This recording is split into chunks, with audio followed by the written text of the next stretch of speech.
One of my favorite appetizers is calamari, and once I've found a recipe that I liked, I can make it at home anytime I want. I can pair it with a salad for a complete meal or have it as part of a spread for a girls' night in. Once you see how easy it is, you'll start making this all the time too. And you can find fresh squid in the seafood section of a lot of grocery stores now. And because squid is so light, 1 to 2 pounds is enough for an appetizer. I plan for 1/4 pound per person if it's going to be the main course. So make sure that you get squid that is already cleaned. I like both the body and the tentacles, so you can ask for a mix if you like both too. Start by prepping your squid. Separate the bodies and the tentacles. Slice the bodies into 1/2-inch rings and with a paper towel, pat dry to remove the excess moisture.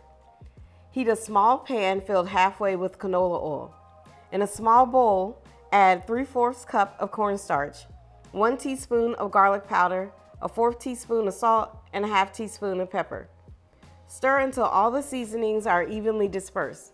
Now, working in batches, add in a few rings at a time. Make sure that they are coated with the cornstarch mixture. Test to see that your oil is hot enough by adding in 1 ring.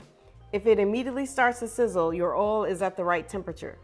If not, wait a few more minutes and test again.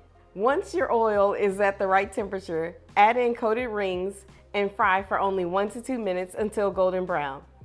Don't add in too many squid pieces at once.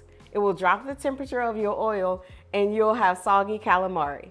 You want the squid to cook quickly so that the coating is crispy and the calamari isn't chewy. Once the calamari is golden brown, remove it from the oil and drain on a paper towel. Work in batches, cooking the rings and tentacles separately. The tentacles take a little longer to cook, like 2 to 3 minutes. You don't want them to cook together since they have different cooking times. Arrange the calamari on a nice platter and sprinkle with freshly minced parsley.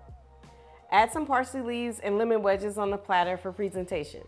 Serve with warm marinara sauce or garlic aioli, which is just a fancy way of saying garlic mayo. Now that you see how easy that is, you can impress your guests or have an easy meal for 2. Whatever the occasion, your easy crispy calamari will be a garlicky tasty bite. For more tips and recipes and entertaining ideas, check out my website, biteswithapplewhite.com.